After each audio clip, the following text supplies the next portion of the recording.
Hello everyone, welcome to GQ Talks Football.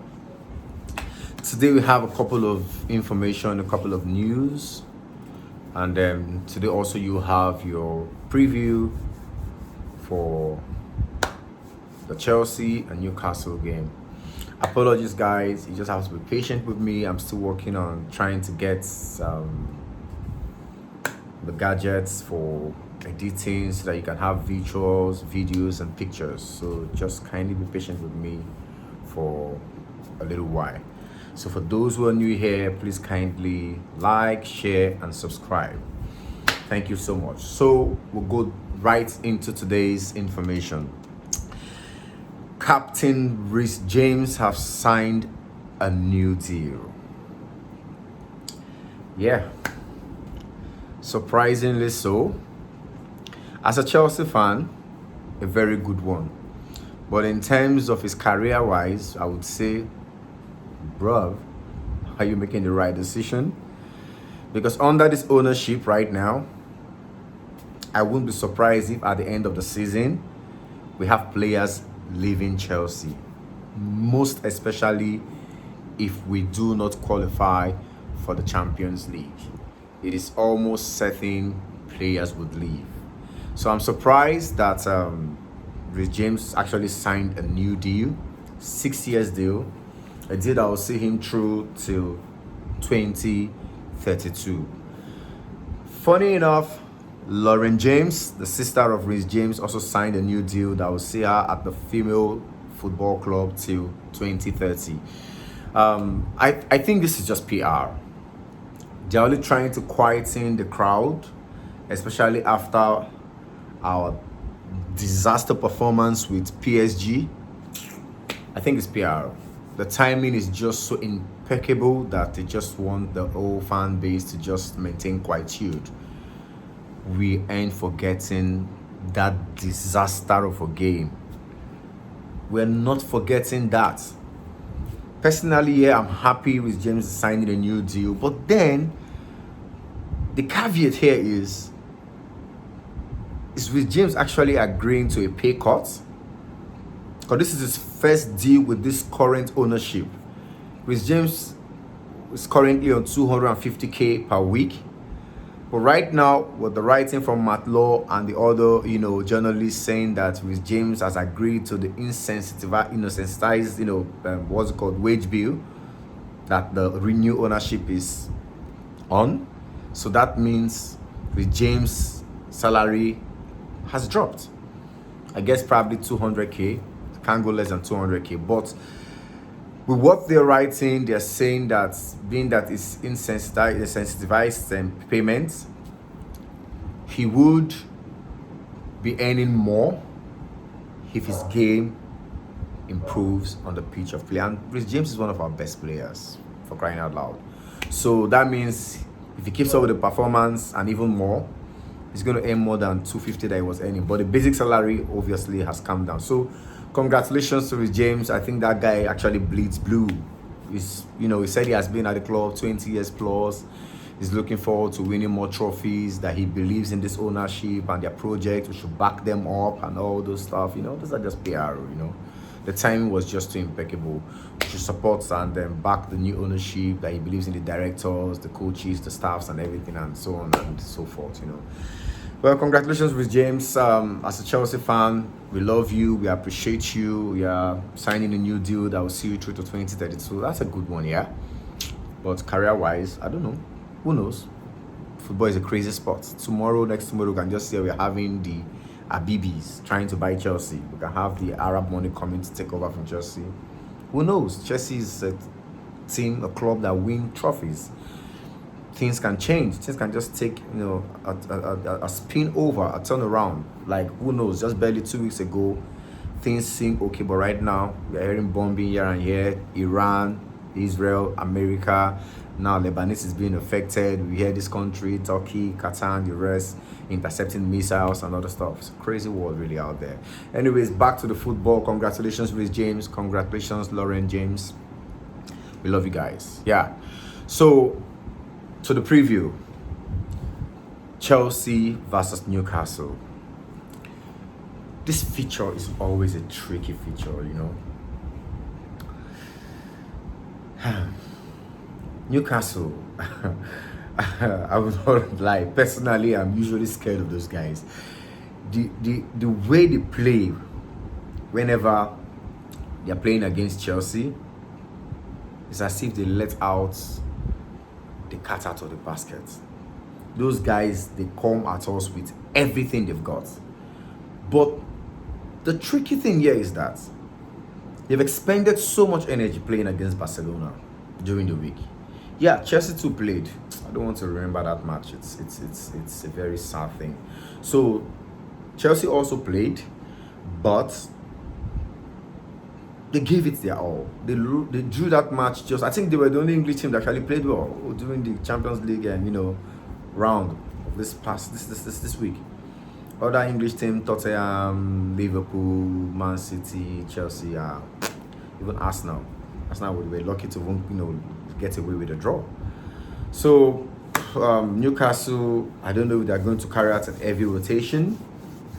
Just as I'm thinking, we also might want to rotate because we're looking at scoring unreplied 3 goals to level up with things with PSG at the bridge.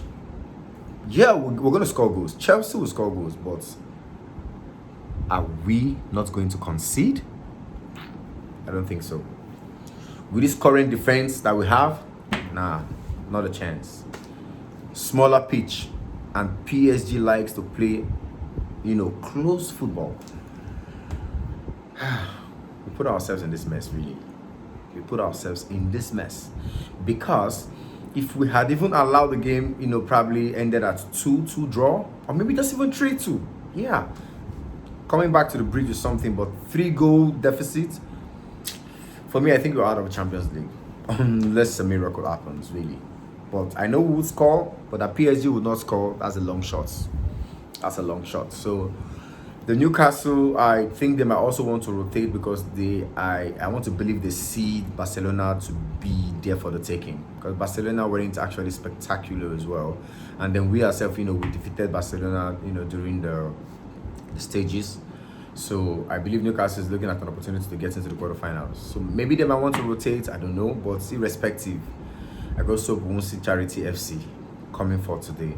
So Chelsea versus Newcastle, 6:30 West African time, 5:30 UK time. Today. My own personal lineup. Let's go to the lineup of today. I'm going to start from the goalkeeper, Liam Rossinier. Listen and listen real good. Do not dare. Do not try. In fact, I don't even want to see Jorgensen on the bench. The guy should not even come to the bridge. He should stay at home. Don't dare it. Don't dare. I don't want to see him on the bench. So please, Robert Sanchez, the goalkeeper. For me, even though we need to come up against PSG with our strong lineup, the supposed strong team, the first team, I think we should still use our first team, the strong team against Newcastle, because we need to start looking at the possibility of pursuing top 4 in order to qualify for Champions League coming season 2026-2027, because to qualify with this current squad against PSG by next week Tuesday at the bridge, like I said, it will require a miracle. So Sanchez, the goalkeeper, Cucurella left back. I would have said Ato. I wouldn't mind Jorge Hato. He's a good player. He has been, he has been picking some good form recently. But let's say Cucurella, and then maybe second half you can take him out and then put Jorge Hato. So Cucurella at the left back, Reece James right back. At the center, just please, Chalobah and Fofana. Chalobah and Fofana. If you want to tweak it a little, just a little, you can put in Malang Sarr there. I think so far, so good. Even against the Arsenal game, he gave a good account of himself. So, but Chalobah, and Fofana, Wesley Fofana. But if you want to tweak it a little, then probably you can rest one of the two and then use Malang Sarr. So at the pivot, I just please, just use this guy the pivots, Caicedo and Enzo. Just use them at the pivot, simple. Then Cole Palmer at the 10 position, please. Cole Palmer at the 10. At the right, I have been so mad at Pedro Neto. He hasn't been so good. Yes, he has a good work rate, good energy, but the end product, when it comes to the final third, is usually burying his head. I don't know if he gets confused and stuff. But right now, I think you should just use him at the right flank, and then Garnacho. Garnacho has a problem. He plays this eye-line kind of football. You can rely on him to make a good run, and I think at times he's running so well that he's seldom, on an offside position. So maybe Garnacho, but I think he has difficulty tracking back. He's lacking in his defensive duties. For many goals we've considered, if you have watched closely, you see Garnacho is letting go of a man, and usually it's the man he lets go of that usually scores. Against Brentford, against Sunderland, and a couple of teams like that. So, but nonetheless, we should use, apologies people, sorry, my lighting is just, give way. So we should use Garnacho at the left flank, and then João Pedro up front. João Pedro is our star man this period. He has been the best player for us this period, so we don't have any other option. So that's my starting 11. Now we go straight to the predictions. The prediction I would, I don't know why, every part of me is screaming draw. A 1-1 draw. Every part of me is screaming a 1-1 draw, yeah? But I want to believe that there should be some sort of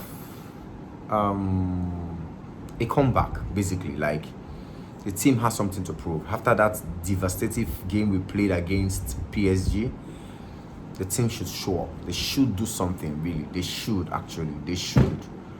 They should, okay? So,